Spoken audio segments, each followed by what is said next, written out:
This is the Waupaca Area Public Library's Lunch and Learn.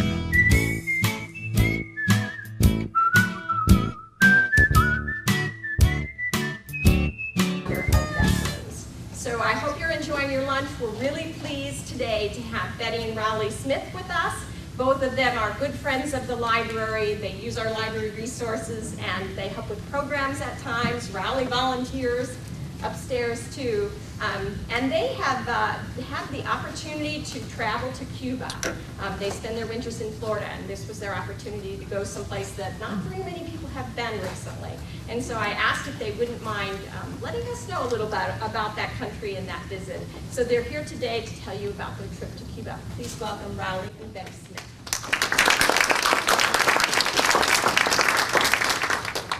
Good afternoon, everybody. Can you hear me okay? We went to Cuba the last week of April of this year, and we got in the week after Obama left. And when Obama came to Cuba, there was a big expectation that he would remove the United States embargo. That did not happen, and it was probably good that it did not happen, because I think if he had just eliminated that embargo initially, it would have been really chaotic as far as Cuba is concerned. I'll talk a little bit about Cuba, the island. This is our trip that we took. We flew from, there we go. We flew from Miami to Havana, which is up in the northeast part of Cuba, and we spent about 3 or 4 days in that area, and then we went by bus down to the south coast of Cuba. And by the way, this whole area in here, on down to Cienfuegos, which is where we flew out of to go back to Miami. We were in Trinidad and another place called Santa Clara, which doesn't show up on this map here. The beaches along the southern part of Cuba are incredibly beautiful. They're white, clear sands. They're not developed, and the water is crystal clear. Cuba is roughly about 777 miles long. Most people don't realize how big an island it actually is. And it's about 170 miles wide at its widest part. Gitmo, or Guantanamo Bay, is located way down here in this part of Cuba. This is a picture here of the Revolutionary Plaza, which is located in Havana. Now, Cuba was discovered, I didn't know this, by Columbus in 1492, and he ceded it to Spain. In 1514, Havana was established, so it's a very old city. In 1526, the Cubans decided to import slaves from Africa into Cuba, and this lasted for quite a long time, actually. This is the Hotel Nacional, which is where we stayed, built in 1933, and some interesting things occurred there. Bettie will tell you about that. Here is the U.S. Embassy right here, and down here is the cemetery, the largest cemetery in Cuba, Colón, which is named after Christopher Columbus, and you'll get a picture of that later on. And this is the revolutionary monument here of Jose Martin, who was quite revolutionary. This area here was a fort that was utilized to control this whole area over here as far as Cuba was concerned. Here's a picture of Havana presently. It shows the buildings, which when Fidel took over and knocked out Batista in 1959, everything stopped. Architecturally, everything came to a halt. Everything really just stopped, and a lot of these buildings here are the older buildings from that era. You can see the Capitol building over here. Havana has a population of a little over 2 million. Cuba has a little over 11 million for a population. And when we were there, ironically, we didn't have any rain the whole time we were there. It wasn't a drop of rain, which was nice from our standpoint. It was warm. It was in the 80s and low 90s a couple of times there.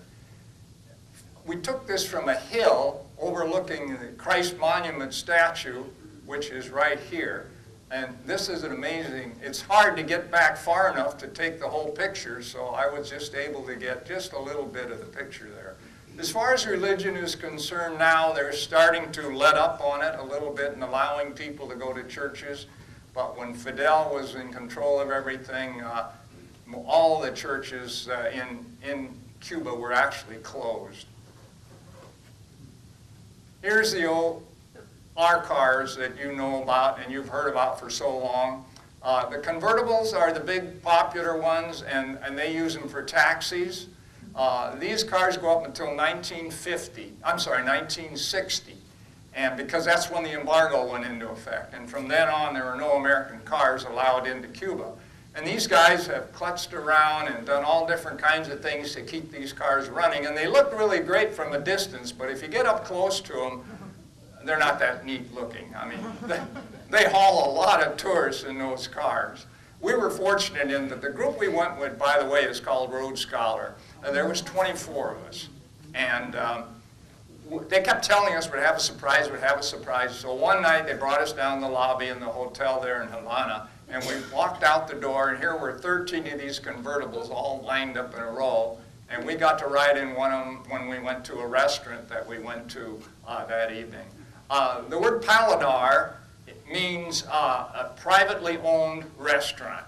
And there are a lot of those, and most of them are in homes. And some of the homes are really nice as far as that's concerned.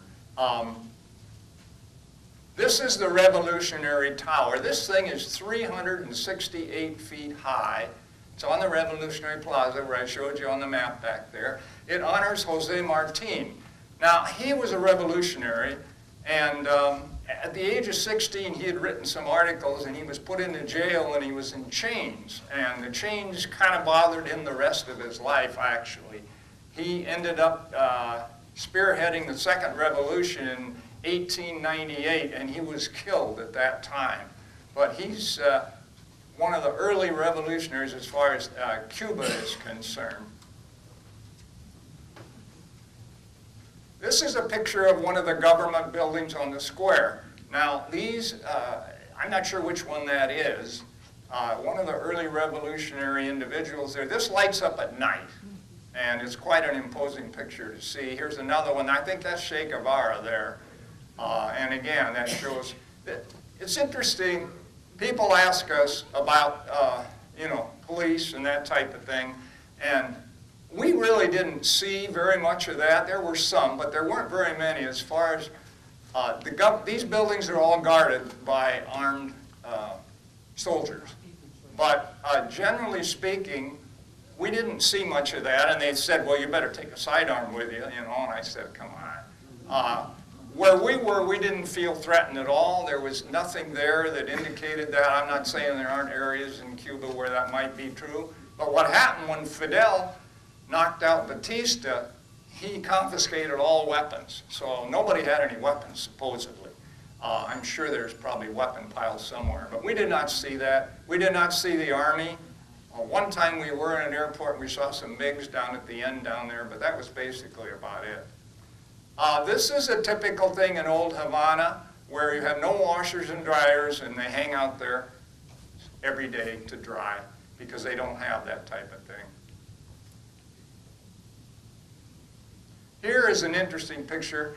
What they're doing now is the government has started this in Havana, is they're remodeling old buildings, and you can see that on the left here. This is one that's been remodeled, and there's one of the old ones. We're going a long time back on that one there. But what they're allowing to happen is they're allowing people in the Miami area to send money to their relatives in Cuba. And if you send it by Western Union, the government takes 13% off the top. But the rest of the money goes to the people. And it's interesting, we could not spend any American dollars. They would not accept American dollars in Cuba when we were there. Now, whether that's changed now, I don't know. But then you couldn't accept any. No debit cards or credit cards were accepted, American credit cards or debit cards. So you had to convert into their currency. And they have two different kinds of currency there. They have something called a CUC, which is C-U-C, which is a currency which is basically used by the tourists. So if you give them American dollars, you get kooks. They also have a currency there which is pesos, which is used by the majority of people in Cuba. Now the kooks cannot be used outside of Cuba. They can only be used in Cuba. And the exchange rate is 87, which would be the 87%. So that's the 13% that the government takes. There are other ways to bring money in. You can smuggle it in if you don't get caught. And they put you in jail and then you don't see them anymore. But this is one of the situations where we saw where they're talking about $1 billion worth of money coming into Cuba now. Well, if you figure 13% of $1 billion, that's a lot of money for the military. So it just gives you an idea about what's happening there. This is a typical apartment.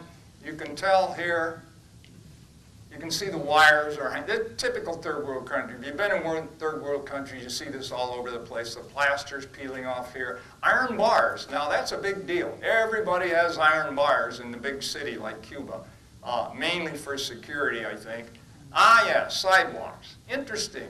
When you are in Cuba, you must look down at the sidewalks because you find out that they might drop 6 inches or might go up 6 inches. So we had one lady trip and fall, which wasn't a very good thing to do, but they warned us about that. They said, be careful of that. As far as food and water is concerned, bottled water only, they told us. And that's what we had, was bottled water. We didn't have any problem. Food, where we ate, in a whole bunch of different places, really, they said the food was safe. And Betty and I didn't have any problem. A couple people got kind of nauseous or something, but we did not have that problem. But they strongly recommended bottled water, and that's all over Cuba. Just so they haven't got a sanitary system, apparently, for us people with weak stomachs like they've got down there. This is a cemetery. It's Cuba's largest cemetery, and what's interesting about it is the fact that all of these crypts are above ground. Now, it's not because of the water level. It's a tradition that they have there. And this just shows you a little bit of the area on some of those statues, and they have they have, in the back there, they have these large areas where they put the bodies, and some of them are incredibly large and high as far as what they look like. Yes. Now we come to the Russian Lada, which is one of the major Russian vehicles in Havana, and you can see this one's used as a cab. Now, when the Soviet Union collapsed in 1990, Russia left a whole bunch of these cars there, and the guys that use them today say they're a bunch of crap. No, they don't like them. They love the American cars, and there's a big black market about American parts to get down there to keep those cars going. But they said these cars are very poor. They looks pretty good from a distance, but apparently the engines aren't the world's most reliable engine. Now, this is the upgraded Russian Moscovich car, which is similar to that, and the guy said, well, it's a little crappy. So not as bad as the other ones were. Some of them are private, and a lot of them aren't private. But this one here is actually used as a taxi on the street. Here's a typical area which you see in third world countries. You can see the water tower up there on top, the gravity feed that goes down here. Some of them have pumps and to get the water up, but a majority of them don't. They have to just walk up the stairway, put the water in if they don't have the rainy season. And this is pretty typical of old Havana. You just see this all over the place. We were told, and this is hard for me to believe, but we were told that in old Havana, on the average, one house a week is collapsing. Now, that'd be like 300 houses a year. They're trying to address that situation because a lot of these houses from 1959 never went anywhere under Fidel. They just stayed there. They didn't get any improvements in them at all. This is a U.S. embassy on the water, where you saw it on the map. What's interesting about this is there's a guard shack there and there's a guard right there. Now, I was standing here. This is an electrified fence that goes all the way around it. And I thought if I walked up these steps and went over here in the middle to get a better picture, and then I thought, well, how would that look with me taking a picture of the embassy? So I decided to stay where I was. They opened this up in 2015. U.S. has diplomatic relations with Cuba now, and that's because I think mainly Obama loosened up some of the constraints as far as that's concerned. So it's a pretty imposing building, actually. Now, Hemingway bought a home here in 1940, just outside of Havana, and it's a big home, 14,000 square foot home, has the largest swimming pool in Cuba there, and it has a mother-in-law separate cottage. It's been turned into a museum now, operated by the government, and this is Hemingway's library on the second floor of that building. Here's a view from the second floor showing the beautiful area around there, actually. And this is his boat, which was out of Key West. And I believe he was there from the 40s and the 50s up until the time that Fidel came in. And then he deeded that whole thing there to Cuba. And the government eventually took it over, and now it's a museum.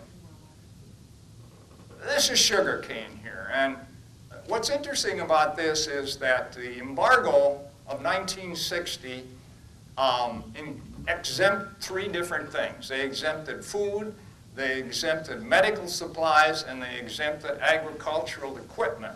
So you see a lot of modern tractors through these sugarcane areas here, but in 1989, when Russia collapsed, they lost the sugarcane subsidy. And it was estimated that their GDP was reduced by almost 80%. Well, you can imagine what that would do to a country like Cuba. We were told, which this is the first time I ever heard this, that food was so scarce that there were actually people who died of starvation in 1989, 90, and 91. So it's kind of an interesting thing. Now, obviously, this is good-looking sugarcane here. And good mechanical equipment for processing the sugarcane they have. And they're starting to export sugarcane again. For a long time, of course, Russia, after 1989, 1990, 91, they pulled everything out of there completely. And now they're starting to come back. Putin was there, and the Chinese were there, so they're starting to negotiate again. All of the buses that we were on were made in China. And so they're beginning to get, more and more of that.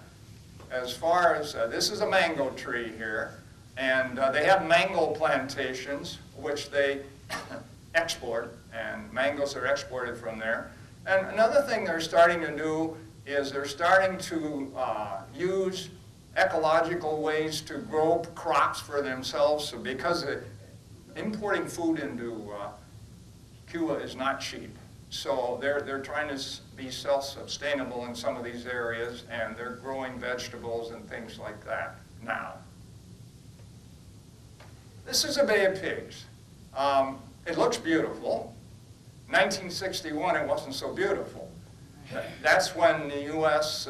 Attempted to invade Cuba with about 2,000 trained so-called revolutionaries out of the Miami area. And it didn't work, and they were all captured, and Kennedy did have warships off the coast there, but he chose not to have them get involved in this, and that was it. And of course, now all the Cubans love this because they figure that they beat the United States, and there are museums that show this, and it's kind of interesting. What's interesting, though, is the Bay of Pigs. Everybody says, where's the pigs? Well, we were told, this is what happened. I don't know. It sounds like an old wives' tale, but it might be true.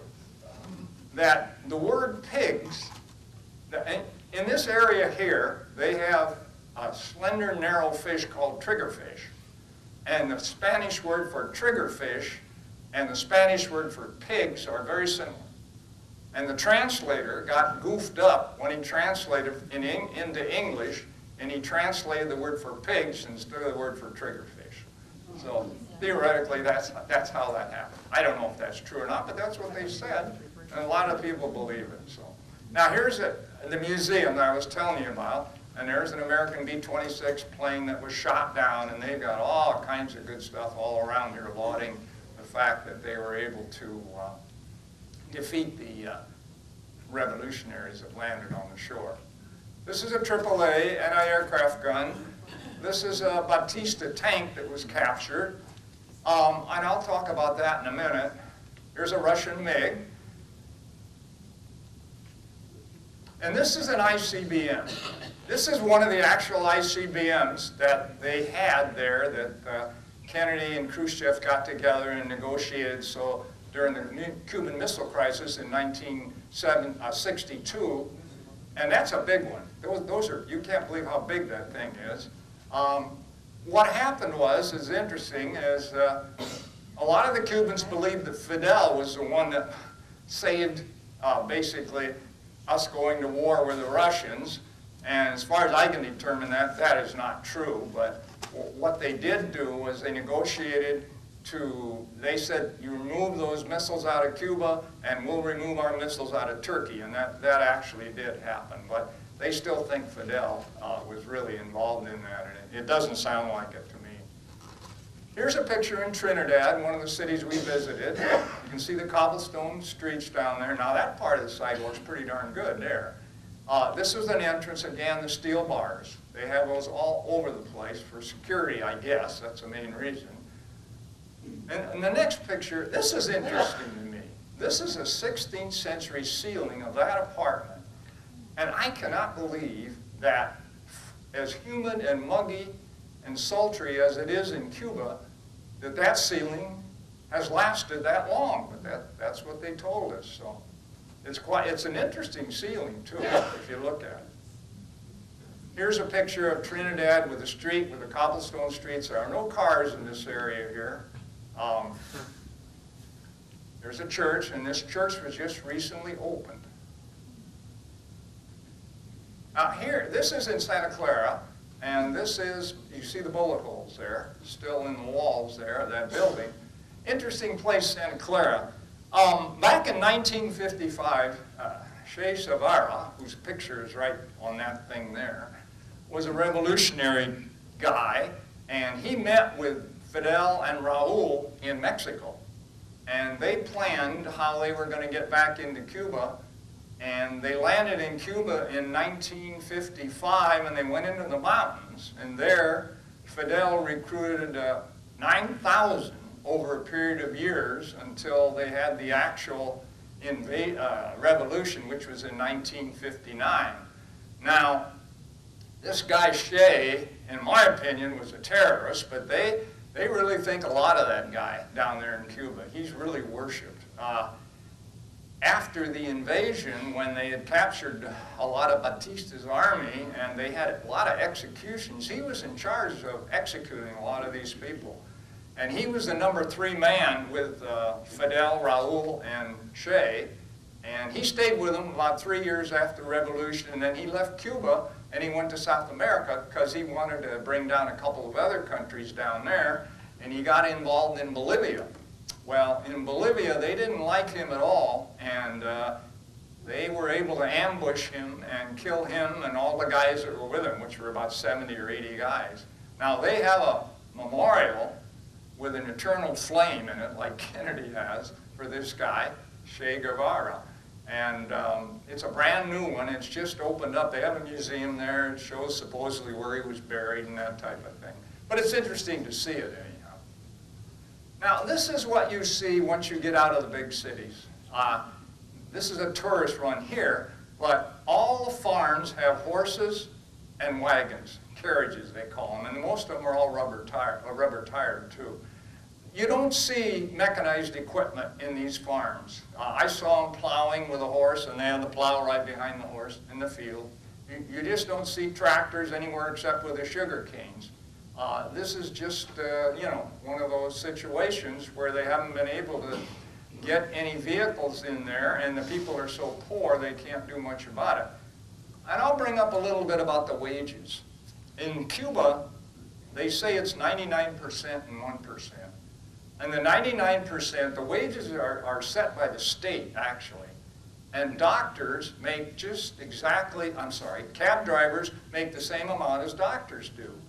And because of that, there's a big brain drain there. And they're trying to get out of Cuba. They want to go to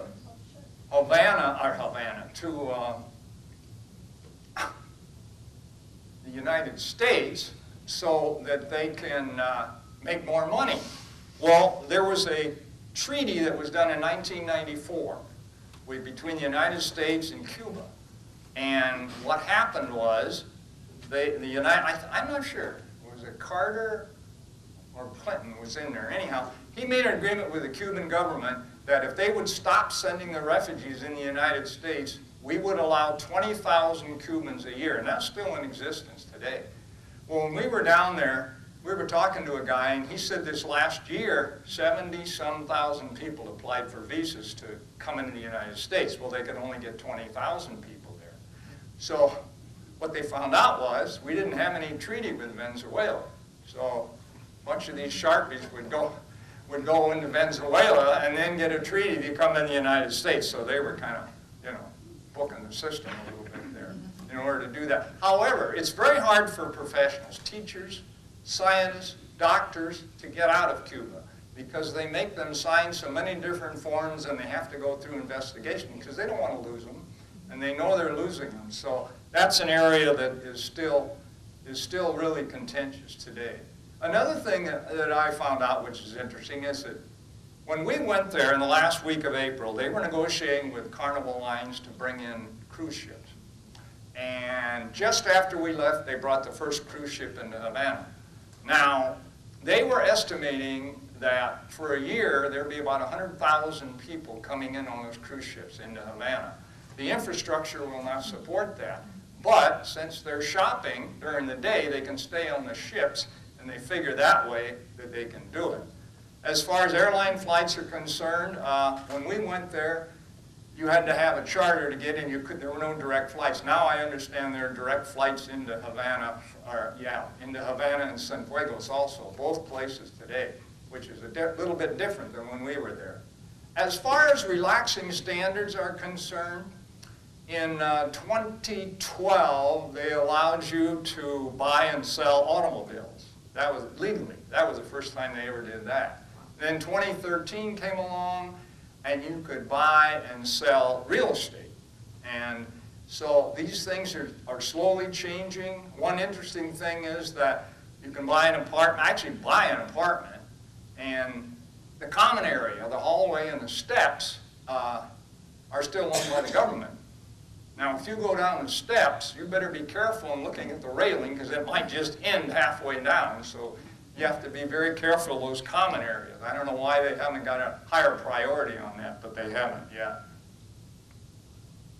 This is a picture of our hotel from Cienfuegos, which was early morning, about 82 or 83 degrees. I was out there meditating. Beautiful place to meditate, actually. Warm. You couldn't ask for a nicer picture. Now, this is a picture from our from our room in Cienfuegos. And these ships out here are not owned by Cubans. They're owned by foreigners who own a bunch of property along the edges here, which isn't shown in this particular case. Oh, here we are goofing off. Interesting thing about this, now there's Betty smoking a cigar. I could have bought a cigar, but I don't smoke, and you got a humidor for a darn thing, and I don't want to buy a humidor, so I didn't pop that way. And here we are again at one of the Paladors, enjoying ourselves. Now here Betty is assisting the band. Interesting thing about that, lunch and dinner, that we were served 2 alcoholic drinks, pina coladas and rum and coke. Every lunch, every dinner. Well, I don't drink, so my wife got a double banger every time. I think she had a couple here when she was helping the band out here. But, this is another picture. Now, there is Santa Clara right there. It didn't show up on the other one. My own opinion about what we saw, I was very interested in Cuba, the future of Cuba. Oh, one interesting thing about Raul, who took over in 2008, by the way, from Fidel. is that his term expires in 2018. When we were there, they just renewed it for another 5 years. So you kind of wonder where that's going. But he'll be 86 in 2018, so he's no young kid anymore either. But I think you're going to see change. I think it's going to be very gradual. I don't think it's going to be very abrupt. I think the military is still in total control, especially the percentage that they get off of money coming into Cuba. I don't think that's going to change right away. The embargo, that's a good question. Of course, that's always been a bone of contention here in the United States with the Republicans about lifting the embargo. You know, originally when it was set up because one of the things that happened with the revolution was that the United States supported Batista for a long time, and he had a corrupt regime, totally corrupt. Mafia was there, I guess, and a lot of other people. So when Fidel came in 1959, the Americans withdrew their support of Batista. But the thing was that the Cubans didn't like the Americans supporting Batista. That was one thing they did not like. And they still don't like that. They think that that was wrong, that they did that. Of course, you'd have to go back to the politics of that era and everything else. So when Fidel came in, he nationalized everything in 1960. Totally nationalized. So any American interests there, they took them over. And the interesting thing in bone of contention is they never gave them any compensation for it. The United States never did get any compensation. In fact, they've still got liens filed against Cuba for billions of dollars, basically, of that thing. So Fidel came in and confiscated all the weapons. Nobody had any weapons. And Raul was second in command. He wasn't any angel either. And the thing was that as long as Fidel was there, he dabbled in other things. He dabbled in getting involved in Angola and other areas in South Africa, in Africa. He tried to get some of his troops down there, and generally speaking, he was ostracized.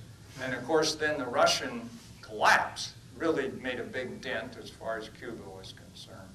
So I think you're going to see a slow improvement. I don't think it's going to be earth-shaking, in my own opinion. The guy, one of our guides, we had two guides, one guy from Miami and a lady from Cuba who was, you know, she was preaching the government ideas, and she was good. She was very knowledgeable. But the guy from Miami, he said, yeah, he says, I don't see this changing automatically, you know. There will be some development, and the beautiful beaches along here, I hate to see those things change because they are really beautiful, beautiful beaches. So we left from Cienfuegos back to Miami, and that is our trip to Cuba. Thank you.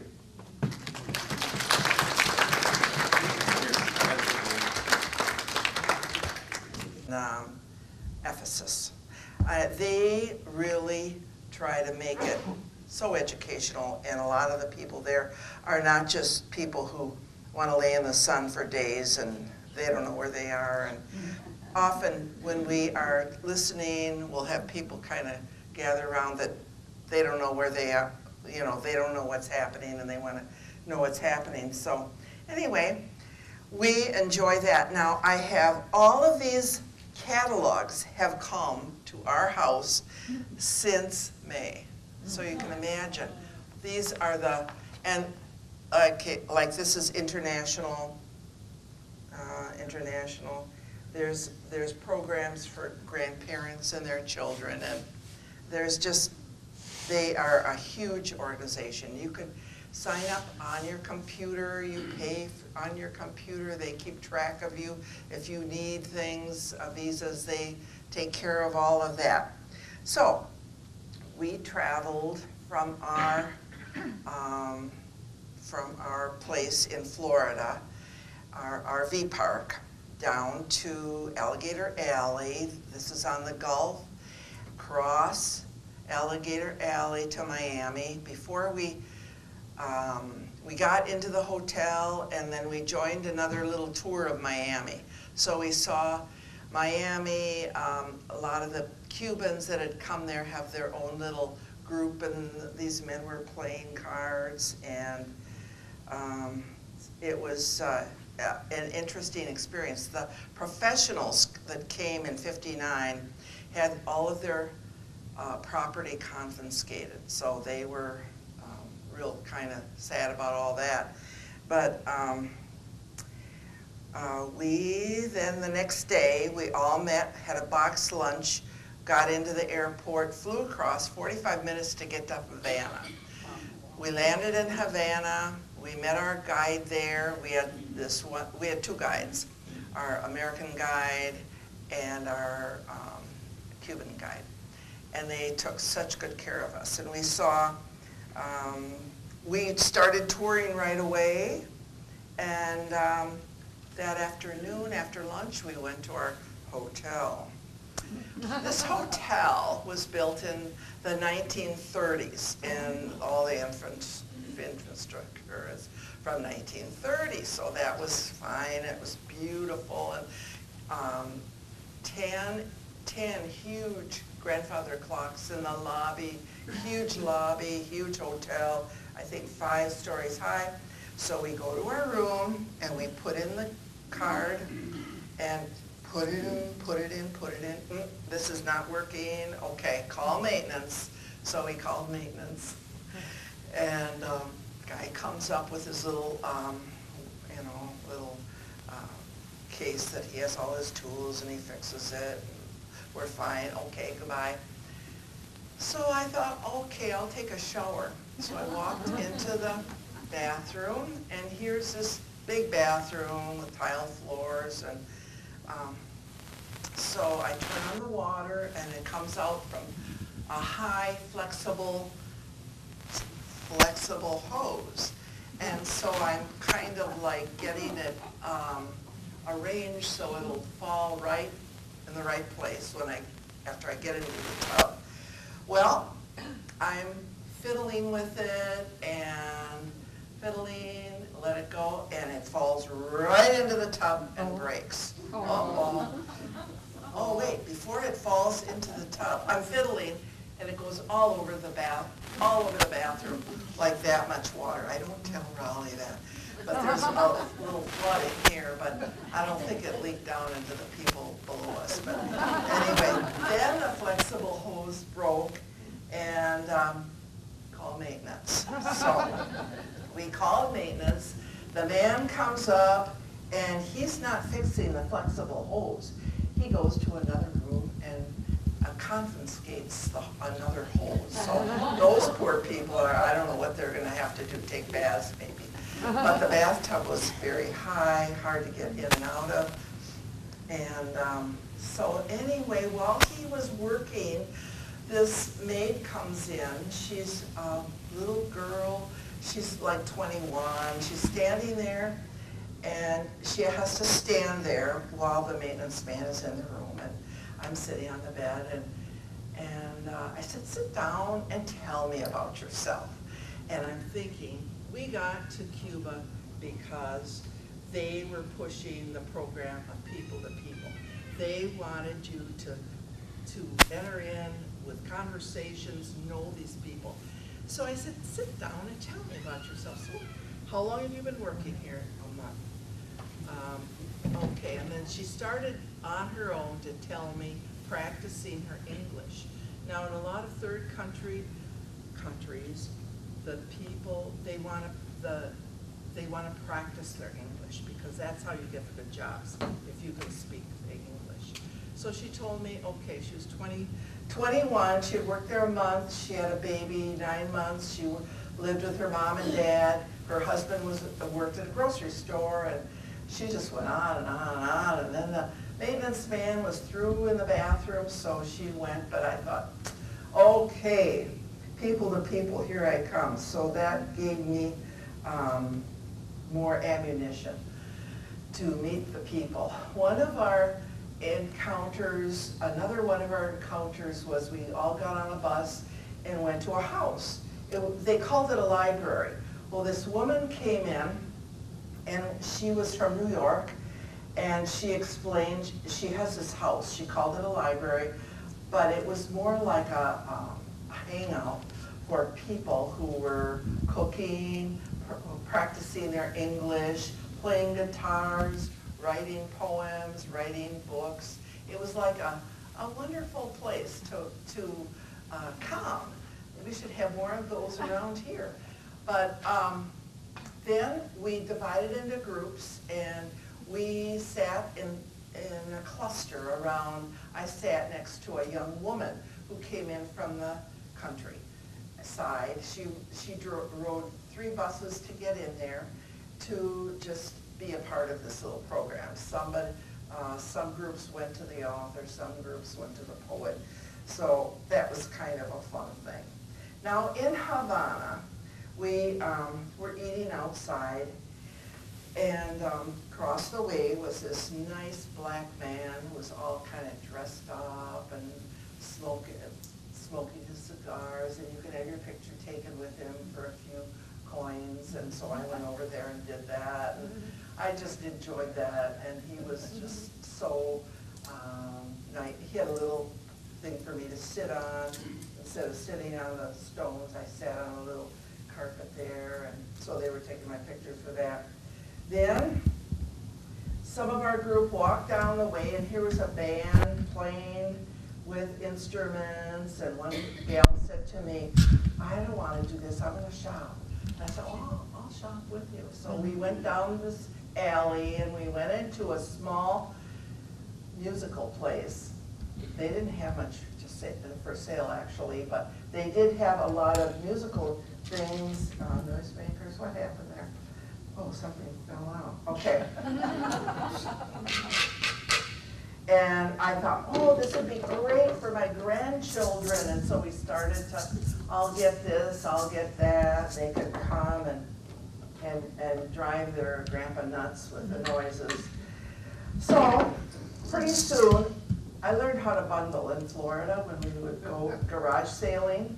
The more you buy, the cheaper it'll get. You know, that's a great thing to say, right? So she bought all these kind of instruments, and then I said, I'll buy all of these. But then I'm remembering, do a little bartering, because that's what they did. And so I got all these for, I think, around 15 kooks, this double.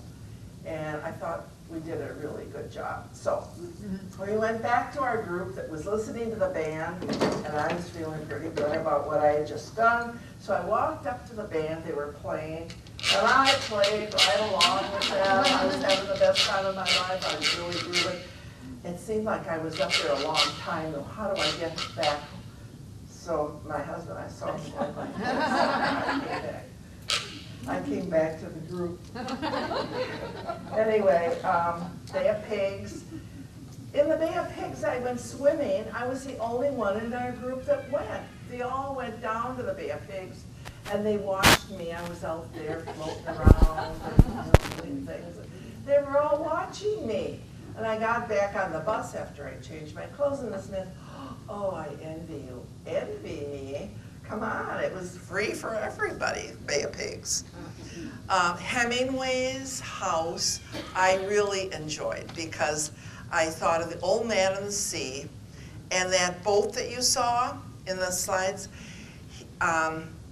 Hemingway had such a gathering of men, mainly men, that they liked to hear his stories, his war stories, his hunting stories, all of his stories, and they would sit around him in Havana at this bar. And, well, there were 2 bars that he really sat around, and they have in one of these things I have what went into his drink, his favorite cocktail. Well, he liked daiquiris, and he drank quite a few, and then they named another drink after it when it was his last drink of the night. But it was rum and a liqueur and grapefruit juice, lime juice, and a simple syrup. So he really liked his daiquiris. His house was 18 miles out of town, and so a lot of these Cubans would come and they'd ride in this boat with him, and they were pretending, they would go out and pretend that they were looking for Russian submarines, and I guess they had a bomb on board. Well, I don't know if they really did, but they never found any Russian submarines, but they probably drank a lot of rum. I gotta move it on. The arts are very important to people in Cuba. The music, they say that a lot of the doctors have left, but they brag about this one hospital that they have that they say is very good. One time in, I think it was Trinidad, we all got on bicycles. Well, we were doing the bicycles. There was a man that was pulling us, and we were riding in seats behind. We pull up to a farmer's market, and we all buy something to take to the senior center that we were going to. So we went to a senior center, and all these seniors stood up there and talked to us, and then at the end, they had us all dancing with them around. They had a lot of encounters like that.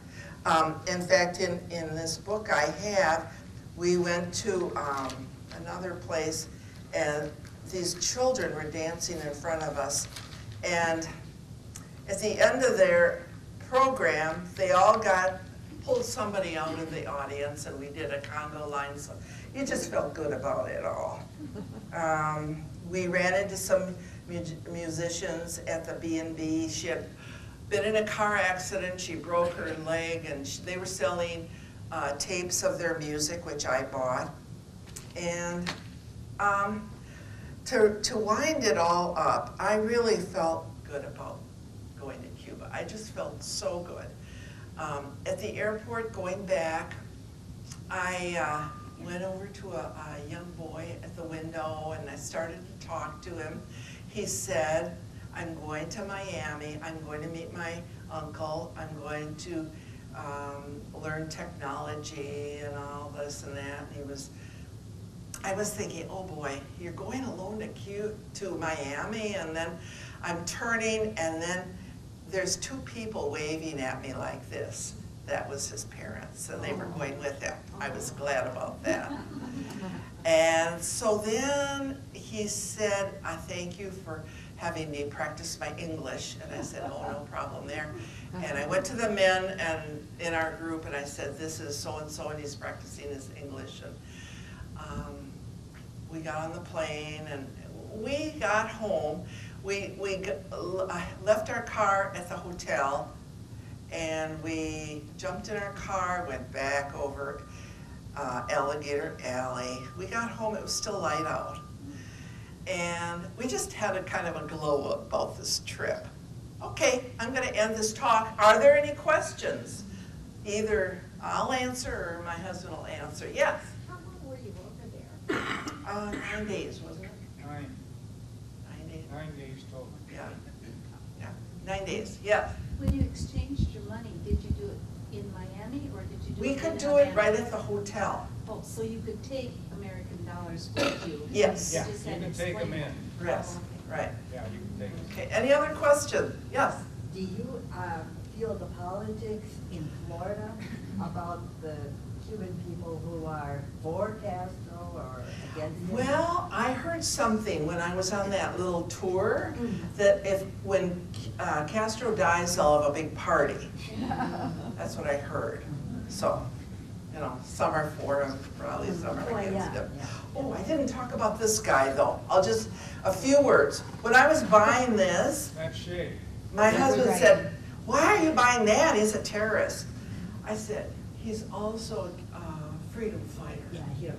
A hero. And before I went, I heard this whole thing about his life, how he was a doctor, he would patch up the guys that were working, and he was clever too. Like Batista had 3,000 men, they were heading for Che, and Che went and got a front end loader and dumped a bunch of soil on the railroad tracks. And then I guess they won the battle.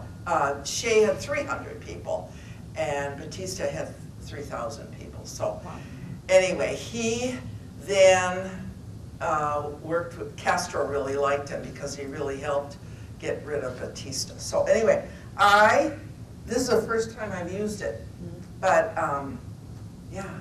He's kind of, he kind of wears two hats, really. Okay, yeah. There was a movie called The Motorcycle Diaries that was made about him. Right. His travels all through South America and Central America. And it played him in a different... Motorcycle Diaries. Yeah, it's got it, and they all rode motorcycles. And it's Sure. in a different era as far as what you would think. I mean, they portrayed him very positively. And in my opinion, he wasn't. He was Right. a revolutionary. No, that's it. If anyone would like to help get rid of some of these wonderful magazines, you could come up and, yes, Your daily expenses, meals, drinks and things? everything was taken care of, inclusive. And it was what, 3,500 for that one person? If it wasn't, though, I'm assuming that it was considerably lower cost of living, things were much less expensive? Yes. Yes. There are electronics in Cuba, I left my iPad, my iPhone at home. but could you see, were there cell phones, were there televisions? Yeah, some people. Everybody has a cell phone in Cuba. Bay of Pigs, one of the gals from Kansas City, she dropped her iPhone in the Bay of Pigs. Oh, no. No. Two questions. Yeah, My granddaughter and her fiance are gonna be flying there from Quebec City, okay. and do you have any advice I should get them? From your Wear comfortable experience? shoes. And look down. People And from look down, Europe, yes. people from Europe and people from Canada have been going there forever. Yes. In fact, when I was telling someone in our swimming pool back in Florida, somebody said I've been there 4 times from Canada. You know, so Rawley and I have never had so many people say, "Oh my gosh, how'd you find out about that?" You know, blah blah blah. And how, you know, they're really interested in going, and the people would go USA, you know, they just welcome you. And these cars that they have, we watched a TV program called Cuban Chrome, how they would have to make their own parts out of first a pattern with paper, and then they'd have to do it out of tin, and you know. Oh, any other questions? Yes. When you get your, oh, I'm sorry. Pardon? Go ahead. Did you get your lovely? Oh, your second question. Is healthcare. They have national healthcare? Rawley. Yeah, it's all national, everything's paid for. There's a saying there that says, I walked into the hospital, I didn't have tuberculosis, but when I came out, I had tuberculosis. There are some opinions about Okay. their healthcare system. Probably one more They question, don't yes? care. Did you get your lovely top in Cuba? No, no. In fact, I had a skirt all set and I couldn't find it. I looked a long time, but I think I left it back in Florida. And I had a t-shirt that said Cuba too. But anyway, it doesn't matter. Let's give Betty a